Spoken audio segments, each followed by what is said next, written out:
De acordo com sua função sintática, os termos da oração podem ser classificados em essenciais, integrantes ou acessórios. Os termos essenciais formam a estrutura básica da maioria das orações. Eles se subdividem em sujeito e predicado. Sujeito é o termo da oração com o qual o verbo concorda em número e pessoa.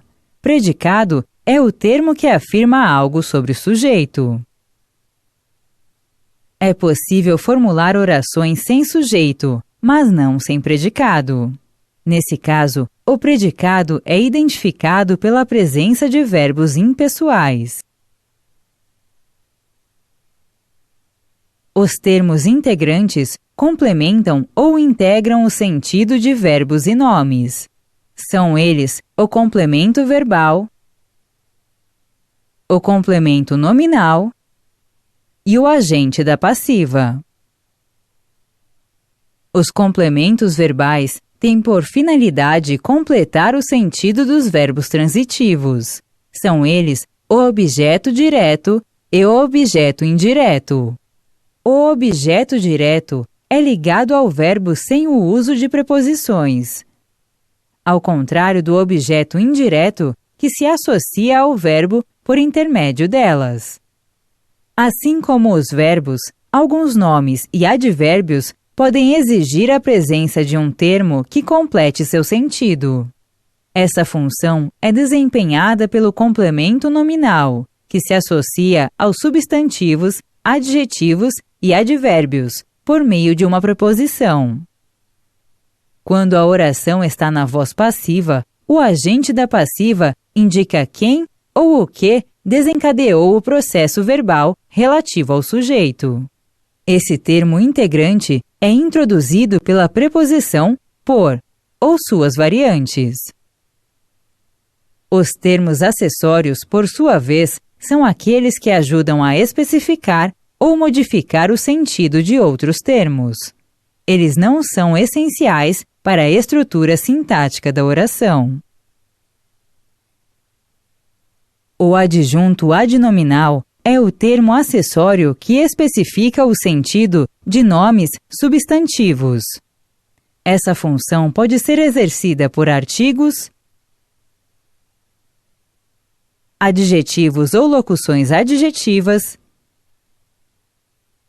numerais e diversos tipos de pronome.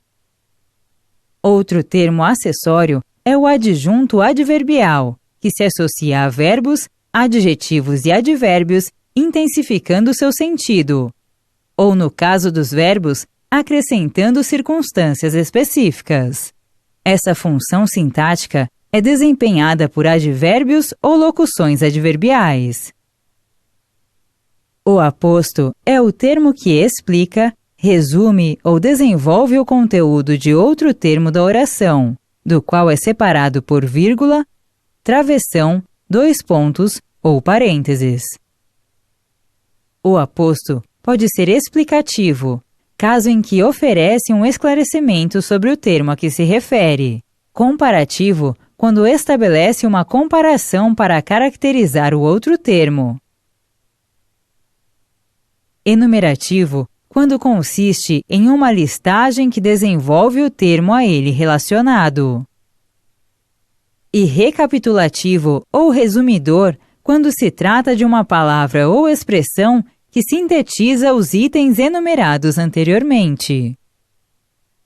Por fim, outro termo que também pode participar da estrutura da oração é o vocativo.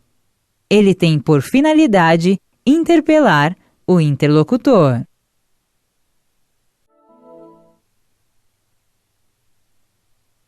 Conforme a predicação, podemos classificar os verbos em verbo de ligação ou verbo significativo. O verbo de ligação serve de elo entre o sujeito e suas características. Um verbo significativo, por sua vez, expressa ações do sujeito ou fenômenos meteorológicos. Os verbos significativos apresentam a propriedade da transitividade, que diz respeito à necessidade que alguns deles têm de ser acompanhados por complementos, enquanto outros não precisam de nenhum.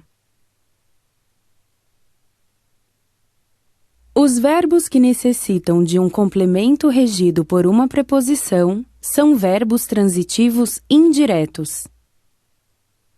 O verbo transitivo direto recebe complemento sem preposição. Há ainda casos de verbos que precisam de dois complementos, um com preposição e outro sem. São os verbos transitivos diretos e indiretos. Os verbos que não precisam de nenhum complemento são chamados de intransitivos.